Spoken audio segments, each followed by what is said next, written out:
welcome all to the Porterverse Workbench once again, and for the first time in the new year of 2023. Woo! For today's episode, we're focusing on a remnant of Dale Autonomous events, a dummy unit. Why is the example the way it is? Well, as we're going to the backstory of this dude in the Porterverse. Here we go.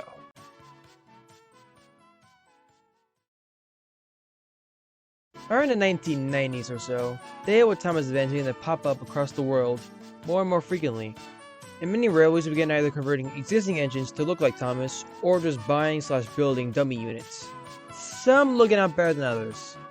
This example here shown in my model is one that was built rather cheaply, as it only had 4 wheels and was a lot smaller. Not much is really known about this exact engine other than it was on a United States railroad for some time until around 2003 when it was left abandoned. Meanwhile, the real Thomas began hauling rail tours across the United States starting in 1999, visiting the Strasbourg Railroad among other railways.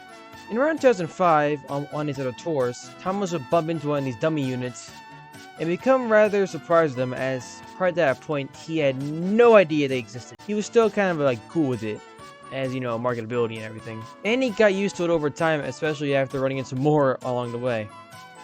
Not much is known about the fate of this dude or his whereabouts currently in 2023. So that's kind of where the story ends. The trail goes cold.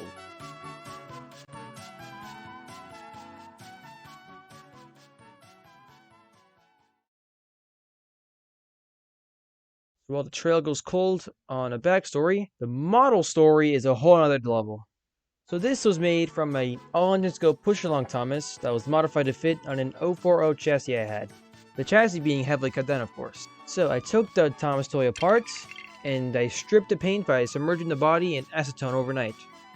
I would recommend only doing this with metal materials, as acetone can sometimes melt plastic. I've seen it melt Legos before, it's kind of creepy looking.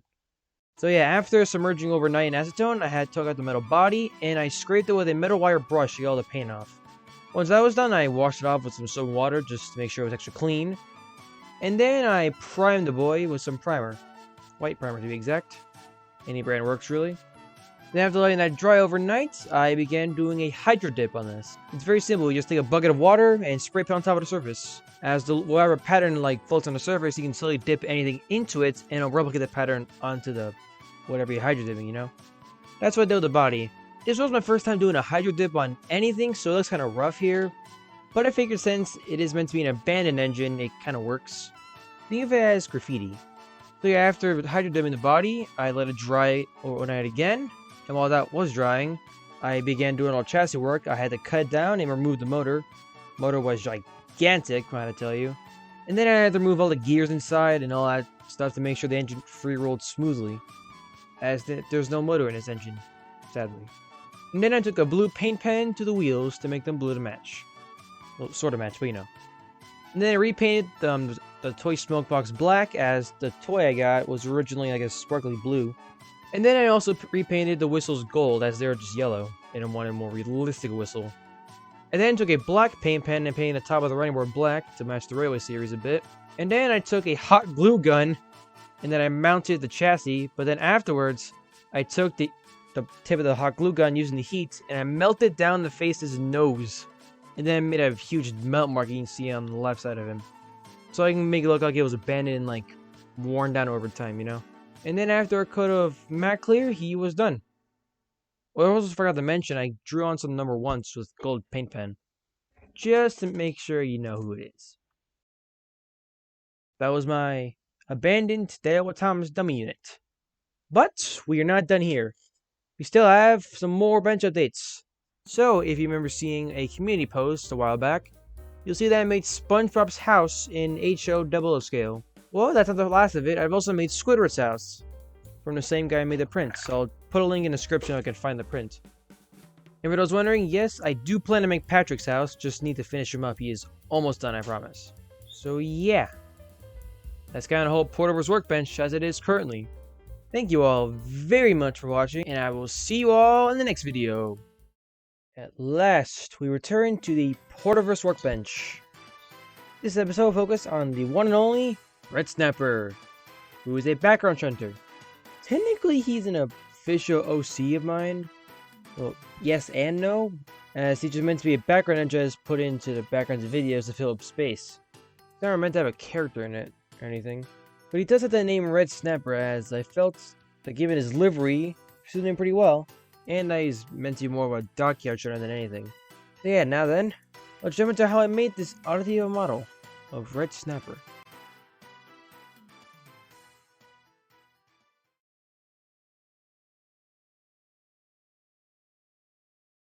Alright, so, it was around May of 2022 when I first came up with the idea to build a Red Snapper. I found myself wanting to build a dockyard trender out of basically nothing, just from scratch, you know? And I never attempted anything like this up until this point, and I just happened to have a bunch of model parts lying around on my desk. So I began saving through all the parts, and I picked up what would work best. The body is from a Bachmann Thomas shell, and the chassis is sourced from my old 06 cell I found on eBay. So the assembly was bound to be a bitch, so I just put on some Thomas VHSs in the background, and I got to work.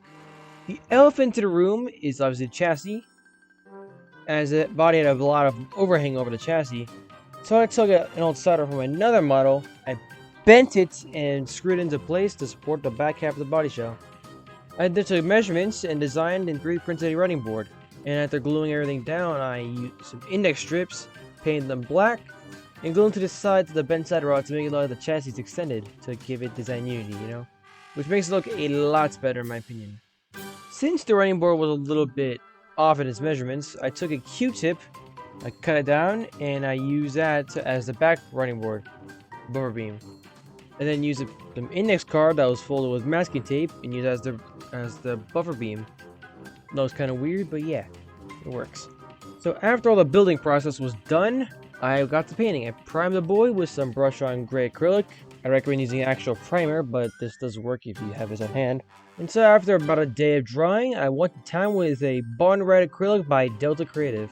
So what I did afterwards was Apple Barrel's matte black for the smoke box, cab windows, and other details.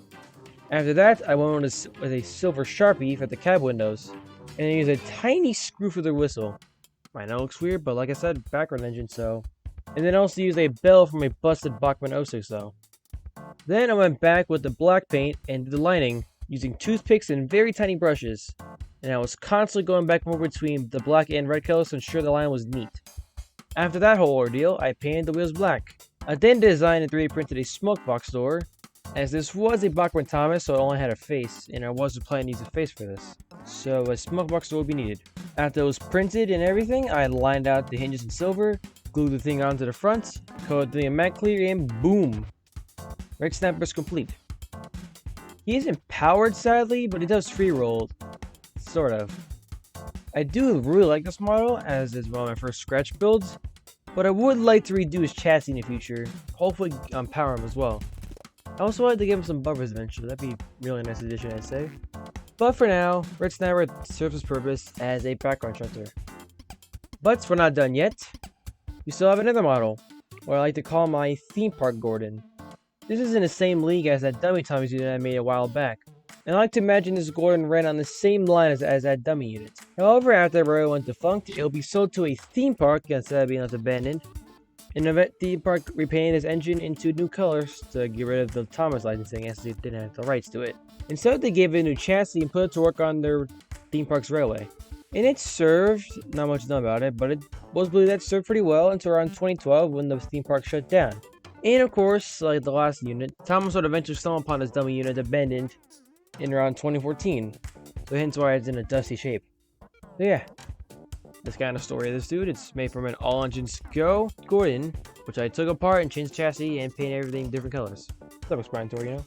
But before you go, I do want to shed some light on other projects. I have now finished Patrick's Rock, and now Pecan Street is fully complete.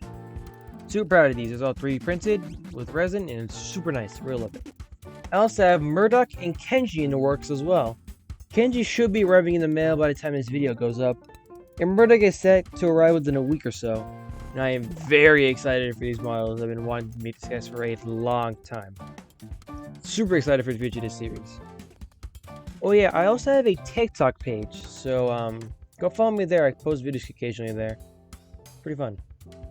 Thank you all very much for watching this episode of the Porterverse Workbench, and I'll see you all in the next one. Back at it again with the Porterverse Workbench. This time we're going to welcome a new member to the Abandoned Squad, if you will. This is my Abandoned ttte Thomas Percy model. We shall first dive into the history of this dude in the Porterverse, and then into how I made this model. Here we go!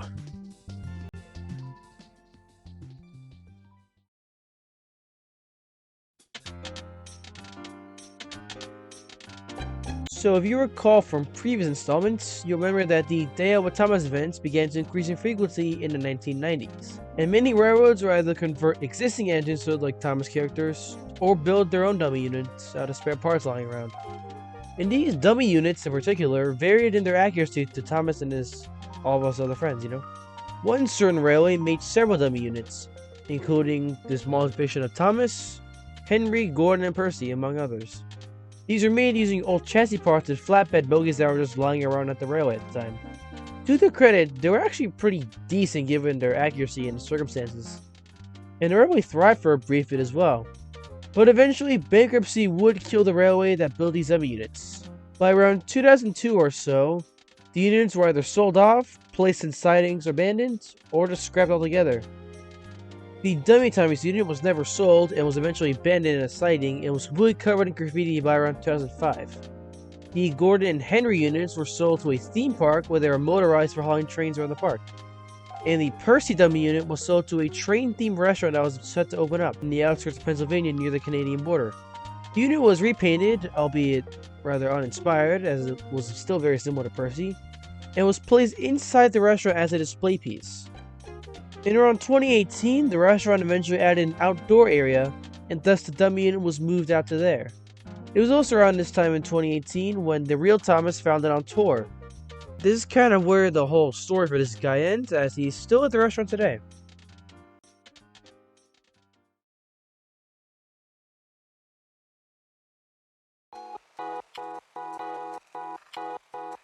Now that we have covered the backstory of this little guy, let's get into how I built the model itself. Like the dummy units of Thomas and Gordon, this dummy Percy was made using an all-engine scope push-along Percy. And this is the particular one that came with the Ghost Hunting 3-pack that also has the Ghost Train statue in the spinning radar. I took the Percy body apart and submerged the die-cast metal parts into 100% acetone. Always be careful with this sort of stuff as it is very, very strong. I've seen them out Legos, it is really weird to see.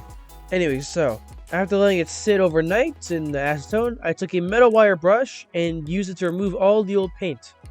After getting it all cleaned up and rid of the old paint, I took white primer to the body, let that dry out for about a day, and then I went in with a coat of Rust-Oleum Gloss Metal Green. After letting that dry for another full day, I used a silver Sharpie for the title tank. I then added some blue dots to the sides to indicate like fake rivets. I imagine that the restaurant will paint those on. I then used metallic red for the cab window lining, and various other metallic details were added as well, like the gold cap for the funnel, little blue parts here and there, etc. In the face, I actually removed the nose using a hobby knife. Always be careful with knives, everybody. I then painted over the face with silver Sharpie. I probably should have used a robocall to remove the decaling, but I kind of ran out of time, so I want to get this video out soon. So you can still kind of see the face, but shh. After all the cosmetic bodywork was complete, I took the running board bit. I then mounted the whole body together onto a 6-wheeled bogie that I had lying around, the same type they used on the dummy Gordon. And an ungodly amount of super glue later and balancing and checking to make sure it was all straight, the model was finally complete. I find this model rather simplistic actually, yet striking at the same time, you know? Not really sure, this is an admittedly simple mod to do really. But yeah, I feel like it just fits, you know? Not really sure how to describe it. But yeah, he's pretty cool. I mean, look at him. He's just a small boy. He is small. Scrunkly little guy. Thank you all very much for watching this episode of the Porterverse Workbench. And I shall see you all in the next one. Welcome back to Porterverse Workbench. Here is the inspection car. And look at him. Small. Quite the goober, you'd say. Anyway, so let's just get into the whole video.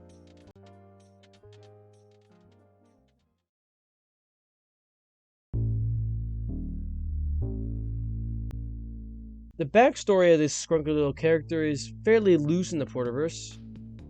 Basically, this model is meant to represent an inspection motor car similar to the likes of Winston built around the 1980s. Afterwards, this inspection car could be seen periodically going up and down Northwestern Railway's main lines and branch lines. It was eventually fitted with a grabber on the front to remove any debris in the way, as it had a very low ground clearance to the rails. I like to think in the early 2000s that the inspection car was given a name, which was Sandy. And this little goober known as Sandy can still be seen on the Northwestern Railway today. Pretty cool.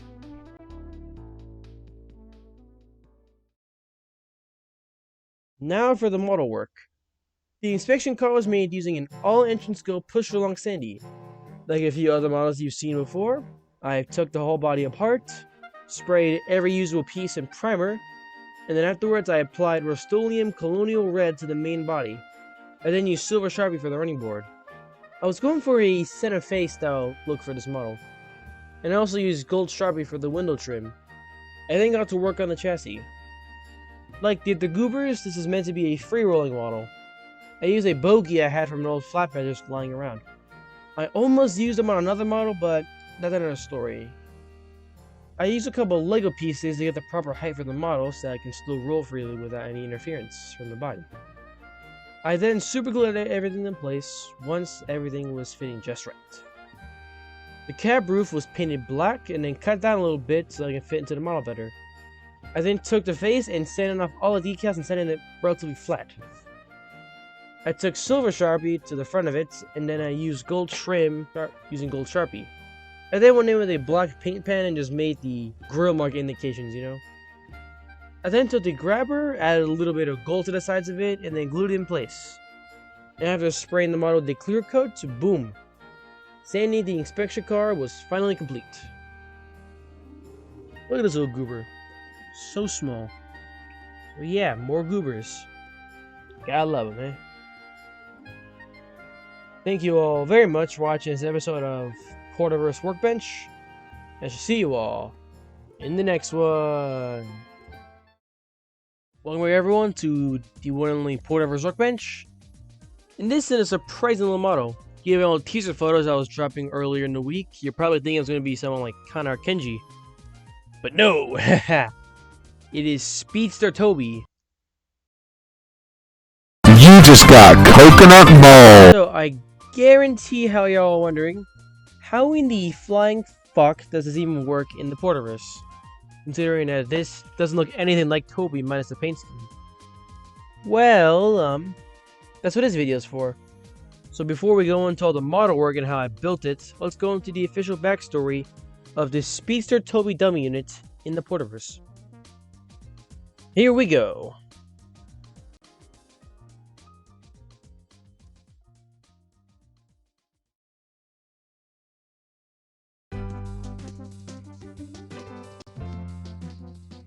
During the glory days of Neo Thomas events, civil railways across the world are trying to cash in on that iconic blue train marketability. And one such railway, which I've mentioned many times before, was trying to build as many dummy units as possible for random characters, mostly using random bits and pieces they had just lying around. And these dummy units included characters like Thomas, Percy, Henry, Gordon, and a few others as well. And it also included Toby. And Toby was planning to join an event as well. The original plan was to have a box van given fake side plates and was going to be like the dummy they push around because it was square. But about a week before the actual event was to take place, the box van suffered a horrible accident and it had to be scrapped. And so the railway panicked and got pretty desperate, and they sent out a bunch of representatives to try to find any sort of engine husks or parts they can salvage to build a replacement within a week. One such representative got very lucky as they found a theme park engine that was being sold. And so the representative quickly bought it and had it hauled off to the locomotive works at this railway. And so the theme park engine was given a new chassis to fit and was painted into the Toby colors with 7 on the sides. And the work was fully finished on the last day before the event. Thankfully, the event was reported to have done pretty well, despite almost everyone being confused as hell about Toby's design. When the railway went under in 2002, the Speedster Toby, as it was colloquially called, was never sold and was just placed in a barn that was owned by the representative that found it. and the barn happened to be close by to the railroad tracks. And so, in 2010, a certain Thomas on tour saw it when the door was open one day. It is said that the Speedster Toby is still in the barn today, just collecting dust.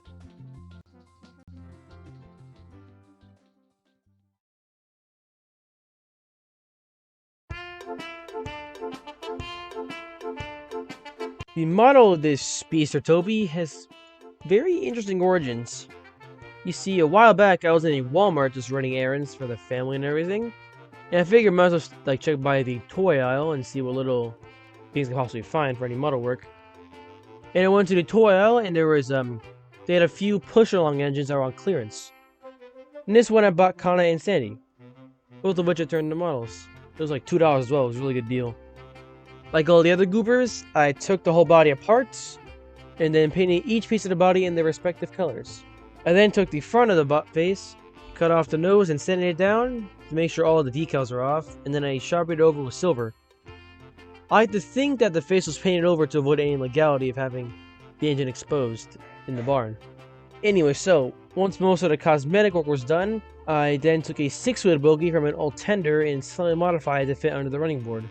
After reassembling the model after the paint was all dry, I gave the whole thing a matte clear coat. This is very, very important. So after all that, the Goober Toby has been completed. The Goober army continues to grow.